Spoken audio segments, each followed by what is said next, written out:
Monday was Burns Night, and as part of this, my sister organised a virtual Burns Night for sort of friends and family over Zoom. Now, during Burns Night, there are a few sections. There is a kind of description of Robbie Burns' life. There is an address to the lassies, as it's called, which is a kind of sort of speech about the women, and then there is a response from the lassies, as it's called, and a sort of speech about the men around the room.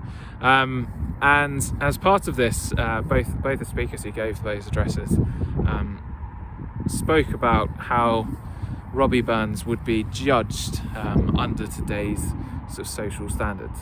And I think that is a very important question. Should we be judging historic figures by sort of the moral and social standards of today, or should we not be doing that and actually viewing them for the good that they have done? Now, if we want to talk about the good that Robbie Burns did, obviously he was and still is regarded by many as the kind of greatest Scottish poet of all time, and indeed by some as the greatest British poet of all time.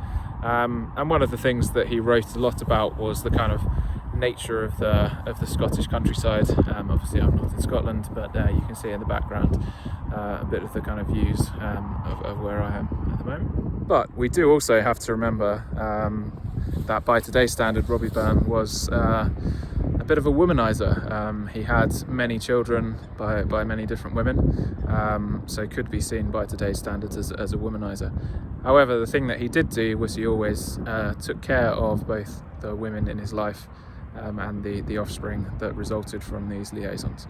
And I think that is an important question that we need to consider, is how much we should judge historic characters by today's kind of moral and social standards, and how much we should spend time kind of remembering the good that they did and what they kind of are famous for. I think we need to remember that all people, and indeed therefore all historic characters, are humans, and potentially therefore have flaws in their characters in the ways that perhaps we don't think about. I would also be interested to hear from any of you about your views about how historic characters and people throughout history should be judged, and indeed if your views are ones that I think can be published, then I will give you an opportunity to speak about them on an assembly like this one. Now, as part of the Burns Night celebration, I obviously cooked myself a haggis. Unfortunately for me, I hadn't realised I'd ordered quite such a large haggis, so I had a fair amount of leftovers. And so this little recipe is a recipe that you could use if you have haggis leftovers yourself.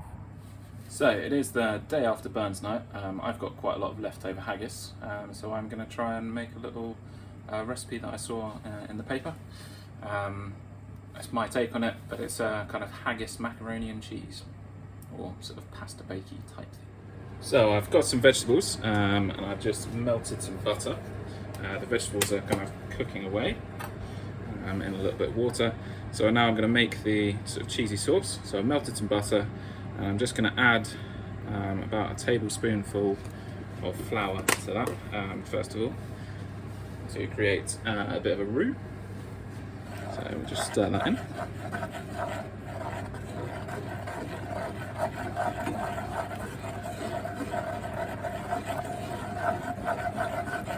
And when you've got a reasonably solid roux, you need to start gradually adding the milk.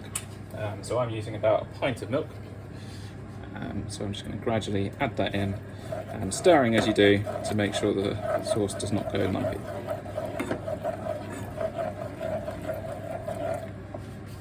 So when you have added all the milk, you should have quite a sort of nice, smooth, thin mixture.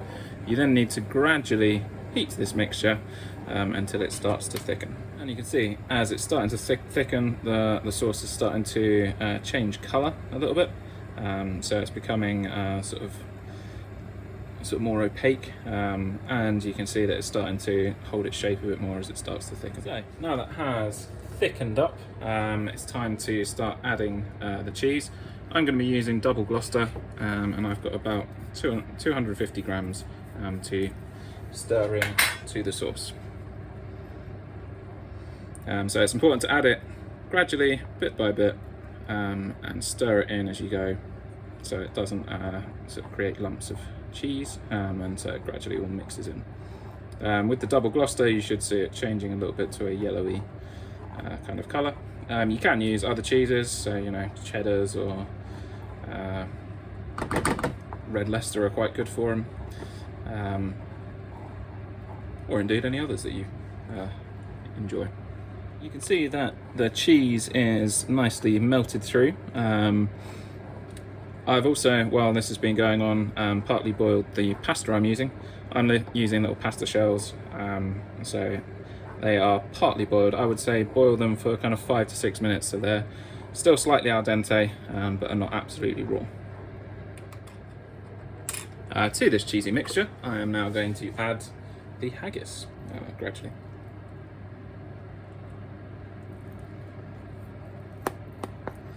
It's quite a good idea to break the haggis up into sort of smaller chunks if you can do.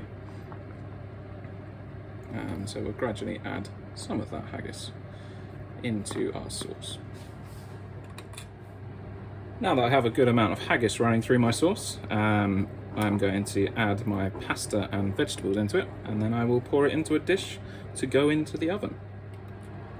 And if you can, you want to try and stir in the pasta so that the sauce and the haggis goes into some of the shells, and sort of fills them up. So now you can see it's all mixed in with the vegetables, and ready to go into the dish to cook fully in the oven. Well, that's the pasta in the baking dish. I've now added a little bit of haggis on top, and some grated cheese, and you can also see there's a couple of mushrooms that were also left over from last night. I will now put that into a preheated oven that's preheated to 160 degrees centigrade, and I will leave that to bake for about 30 to 40 minutes until the cheese is nice and melted and slightly golden brown. And while I wait for it to cook, while it is snowing, I'm going to make a snowman. And there we go, my new housemate Frosty.